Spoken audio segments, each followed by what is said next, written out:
Hello दोस्तों, क्या आपके साथ भी ऑन डिमांड एग्जाम में हॉल में क्या हुआ? मतलब कि जैसे कि आपका एग्जाम शुरू हुआ और कुछ लोग ऐसे ही बैठे रह गए।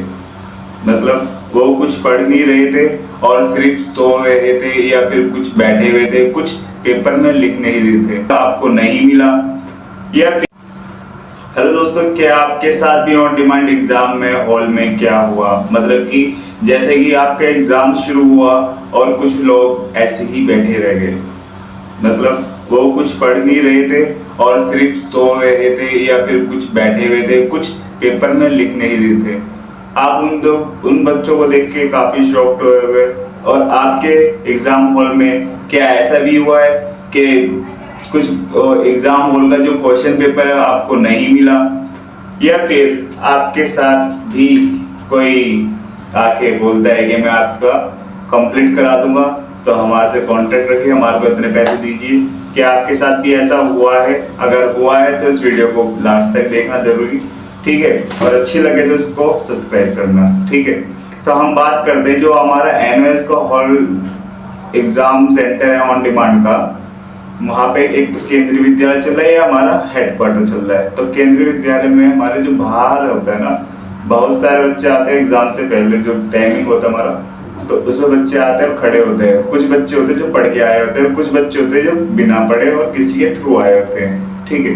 जब एग्जाम शुरू होता है तो वो सब बच्चे बैठ जाते हैं। बैठने के बाद वो पूरा टाइम ये देखते हैं कि बस टाइम पूरा होए, हम क्वेश्चन पेपर की पिक खींचे और हम यहाँ से जाए।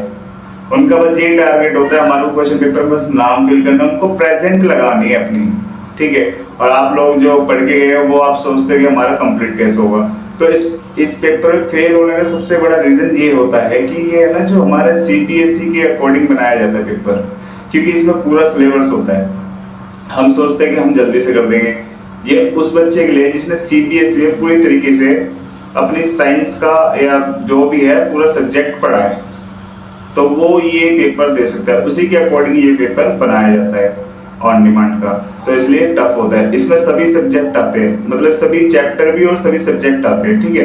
तो हम देखते हैं इसमें फेल होने का टारगेट जो होता है ज्यादा होता है और ये ज्यादा टफ होता है, क्योंकि पूरा सिलेबस आता है इसमें है।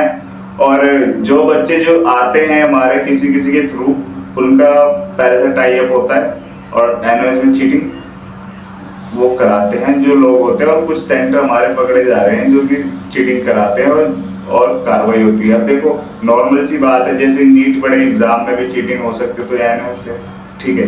तो उनके थ्रू मत आना। बहुत कम लोग होते हैं और बहुत ज्यादा पैसे मांग लेते हैं आपको। क्या पता आपको बना ही ना दे, क्या पता आपको फ्रॉड डिग्री दे दे।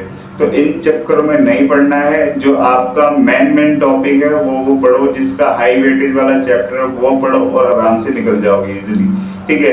आपका जो ऑन डिमांड का पेपर है वो कैसे बनता है? वो ऐसे बनता है कि आपके ना 6 से 7 सब्जेक्ट सेट होते हैं इसके। एक सब्जेक्ट ले लो आप फिजिक्स के आपके ना 6 से 7 सेट होंगे इनके पास। तो जैसे कि आपका एक मान लो हिमांशु का आज है और प्रदीप का कल है, तो हिमांशु का आज है फिजिक्स का, क्या उसी को कल, प्रदीप को भी कल यही सेट मिलेगा? नहीं, कल उसको दूसरा सेट मिलेगा। फिर प्रदीप उसके बाद दोबारा, उसको अच्छा नहीं लगा, उसने दोबारा दिया, उसको तीसरा सेट मिलेगा, ऐसे करके। तो जो हमारे इंपॉर्टेंट क्वेश्चन होते हैं पब्लिक एग्जाम के, उसी को, वो जो हमेशा पूछे जाने वाले क्वेश्चन होते हैं, उसी को रिपीट किया जाता है इसमें, ठीक है? जो हाई वैसे एग्जाम्पल के लिए हम ले लेते हैं, एक चैप्टर के 6 टॉपिक इंपॉर्टेंट है, तो 6 सेट में एक टॉपिक चला गया उस चैप्टर का, तो 6 टॉपिक को पढ़ लो और उस चैप्टर को कंप्लीट कर लो, तो वो अपना ऑन डिमांड का एग्जाम बहुत आसानी से, बहुत जल्दी कंप्लीट होता है, ठीक है?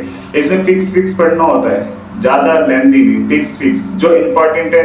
6 हर एक चैप्टर में 6 या 4 पॉइंट इंपॉर्टेंट रखो, वो पढ़ो और वो हर एक सेट में मिल जाएगा आपको।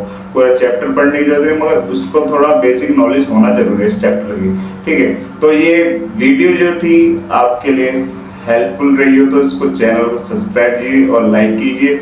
देखो, ये मैंने आपको एग्जाम हॉल की क्लास के अंदर जो होता है वो सीन बताया, क्योंकि मैंने अपने खुद आंखों से देखा है, ऐसा ही होता है, ठीक है?